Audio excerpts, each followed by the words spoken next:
Sehingga sebetulnya ulama fikih yang ngarang kitab sampai satu boto-boto itu sebetulnya ya normal-normal saja. Kalau sampean sudah mengkaji ilmu yang kayak saya kaji itu normal-normal saja. Misalnya begini, saya beri contoh ya.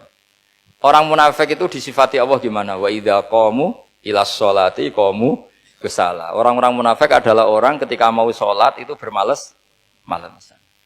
Terus kitab Fathul Mu'in atau Fathul Wahhab atau kitab semua kitab fikih bikin judul gini. Saya masih ingat takbirnya. Wa yusannu nasyatun li sholatin. Disunatkan kalau sholat itu ketok gumrigah, ketok semangat. Fa inna Allaha ta'ala dzamma tarikihi. Karena Allah mengkritik atau menyalahkan orang yang kalau sholat itu tidak nasyat, tidak gumrigah, tidak semangat.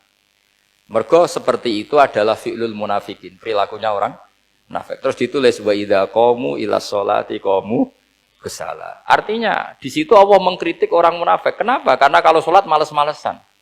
Anda ingin bersifat kayak orang munafik apa bersifat kayak Rasulullah? Tentu ingin seperti Rasulullah. Kalau ingin seperti Rasulullah ya wasari'u ila maghfiratim mir rabbikum. Kalau ada kebaikan harus cepat-cepat, harus disegerakan. Nah, sehingga nanti babnya ya sudah tidak tentang orang munafik. Babnya begini. Babul musara'ah ilal khairat wa tarkil kasli. Bab bergesa-gesa atau bergegas dalam kebaikan dan meninggalkan males-malesan. Jadi tidak lagi tentang sholat, tapi tentang kebaikan apa saja. Jadi kalau kamu punya hutang bisa nyaur jam 7, nyaur jam 9 pasti disalahkan Allah. Karena bisa saja dalam 2 jam ini kita mati. Paham ya? Begitu juga kalau kita sholat bisa awal waktu, kenapa tidak awal waktu? Meskipun akhir waktu ya dibolehkan. Itu ya tadi babnya ya tentang wa idza qamu orang munafik itu ya seperti itu. Akhirnya apa? Ayat ini turun tentang orang munafik, tapi pemaknanya umum. Ini disaksikan apa? Orang-orang tua kita ini ada Pak Ersoya, ada Pak On. Pemahaman ini harus dikawal dan ini tradisi ulama. Saya pastikan di pondok-pondok atau di Al-Azhar di mana saja, itqan itu dipakai disertasi doktor. Jadi kalau betul nanti kita mengkaji itu sudah doktor semua, doktor tafsir semua. Dadaan maksudnya. Memang itu mau tidak mau dan itu mudah sekali. Saya ulang lagi itu mudah sekali. Kenapa kata Imam Syafi'i fa innal uqula mutarratun ila qabril haqqi, karena akal itu dipaksa untuk menerima kebenaran. Ciri utama kebenaran kata Rasulullah matma'an nabi qabr. Jadi menerima itu pasti clear. Makanya disebut kebenaran itu ma'ruf, mudah dikenali. Sesuatu yang salah bahasa Arabnya itu mungkar, angkarohul aklu. Akal itu tidak nyaman. Makanya disebut apa? Munkar, sesuatu yang diingkari. Akal itu asing. Ya asing tuh misalnya, sepeda motor ini milik siapa? Milik Zaid. Ya sudah lah saya pakai, tidak usah pamit. Akal pasti, ini kok aneh, nggak milik orang kok nggak pamit. Akal pasti nggak terima. Makanya agama itu hanya menerima al-ma'ruf yang mudah dikenali dan menolak al-mungkar, sesuatu yang akal itu nggak terima. Jadi Imam Bukhari ketika ditanya, kenapa kamu sealim itu bisa mensarai sanad-sanad Rasulullah? Kata beliau, kalau kamu akalnya normal itu ya gampang saja. Terus ditanya, contohkan. Beliau contohnya begini. Pernah syurrahul hadis, para pensarah hadis itu habis otaknya. Gara-gara Imam Bukhari bikin judul begini. Babu sihhati tolakil akhros. Ingat-ingat ya. Babu sihhati tolakil akhros. Bab sahnya tolaknya orang bisu. Orang bisu itu, orang nggak bisa ngomong tuh kalau bahasa Jogja itu. Bisu ya? Bisu. Bisu itu cerita. Bab sah tolaknya orang akhros. Ternyata apa? Sekian riwayat yang dipakai itu begini.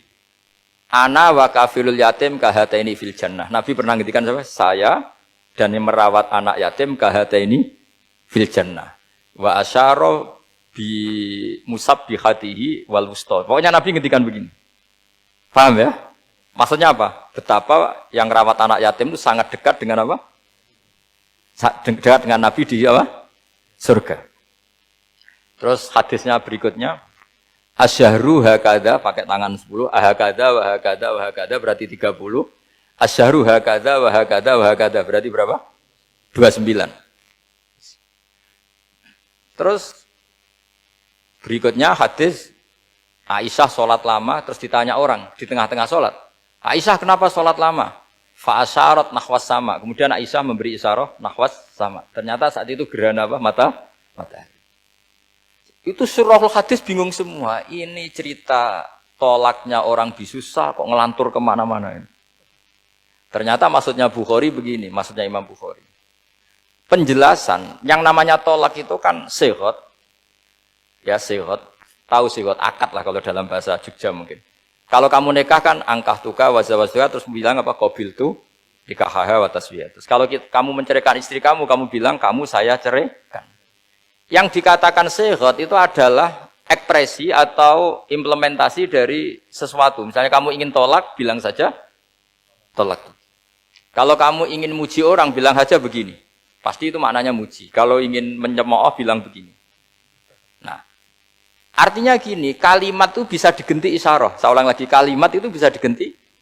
Buktinya Nabi mengisyaratkan saya dekat, bilang begini. Paham ya? Aisyah bilang gerananya, bilang begini.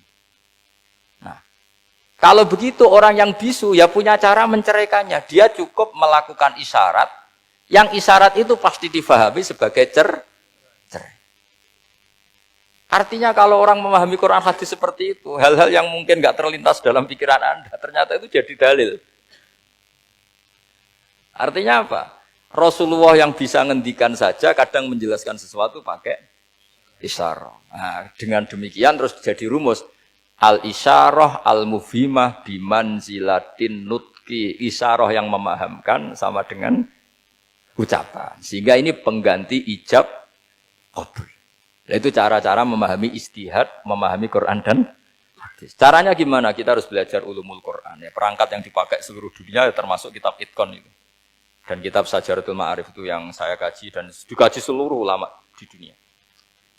Karena saya tidak biasa ngaji tanpa kitab yang perlu kita kaji. Saya sendiri itu bisa seperti ini ya barokahnya kitab-kitab itu. Jadi gak terlintas tapi ya tadi. Rasulullah yang bisa ngendikan saja, sering iktifa, sering ngalap cukup dengan apa?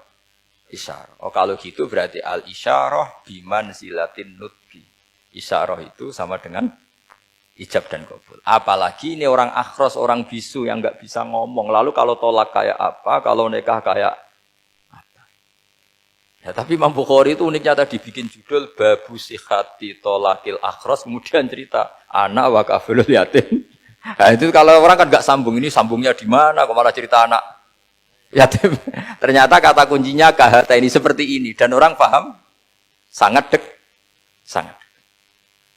Makanya hati-hati dengan isyarah karena kalau itu betul mengganti lafadz, berarti Anda kalau nyuwun sewu melafadzkan tolak terganti isyarah, ya agak masalah itu. Tapi semoga enggak lah. Istri satu kok dicerai nanti nggak punya istri nanti malah repot. Tapi ini kan saya cerita ilmu saja. Ya saya cerita apa? Cerita ilmu. Jadi kalau ada orang bilang semua yang ada di dunia itu ada di Quran. Itu caranya ya seperti ini. Jangan kayak orang-orang yang terlalu tekstual. Karena kalau seperti ini pasti semua ada di dunia itu ada di Quran. Karena cara pemahamannya seperti ini. Saya sering ditanya kenapa bumi ada likuifaksi macam-macam. Memang dari Quran, bayangannya Quran seperti itu. Amin tuman fis sama ayyaksifa bikumul ardo fa idahiyya tamur. Memang dari awal Allah bikin bumi ini potensinya malah likuifaksi. Potensinya itu melumer. Tamur itu memang maknanya melumer. Dan ketika Allah nyifati bumi wal ardi dzatis sada, sotun maknanya pecah. Dan Allah tidak sekedar mengatakan pecah, dzatis sot, sifat dasar bumi itu mudah pecah. Jadi kalau dzat itu sifat dasar. Jadi meskipun Quran tidak meneliti spesifik kayak para ahli gempa, tapi dari awal Allah ngendikan bumi itu dzatis sot wal ardi dzatis sot. Bumi adalah berkarakter pecah. Kenapa berkarakter pecah? Karena dari awal bumi ini lempengan-lempengan. Di Qurannya dijelaskan gitu. Wa fil ardi qita'um mutajawirat. Bumi ya kelihatannya banyak, kelihatan satu, sebetulnya dari qit'ah, dari potongan. Lah qit'ah itu jamaknya qita'. Terus disebut mutajawirat, saling berdampingan. Kalau dalam bahasa Arab berdampingan itu berarti sel-selnya beda.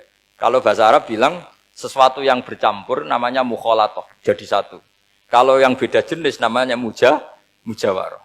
Nah, Al-Quran itu bilang wafil ardi qita'um mutajawirat. Bumi ini karakternya per potongan-potongannya karakternya beda-beda.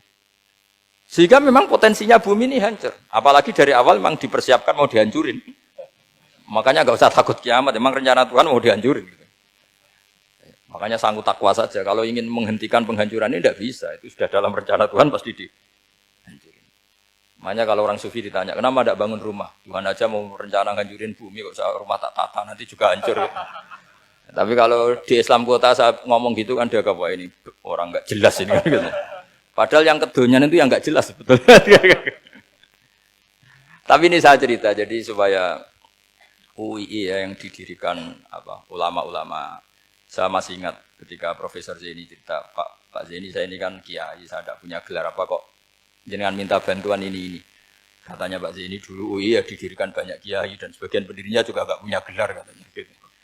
Tapi mendingan nggak punya gelar manfaat daripada punya gelar nggak manfaat. Malah problem. Tapi ya nggak masalah. Sudah ada manfaat, tidak punya gelar malah repot lagi. Sudah cara berpikir gitu saja. Sudah. Pokoknya sementing semuanya baik apa saja. Jadi nanti setelah sampean mengkaji ulumul Quran ya tadi seperti yang dikatakan Imam Syafi'i itu gampang sekali. Kenapa gampang? Karena fa'innal uqula muttarratun ila qabulil haq. Akal ini pasti dipaksa untuk menerima kebenaran.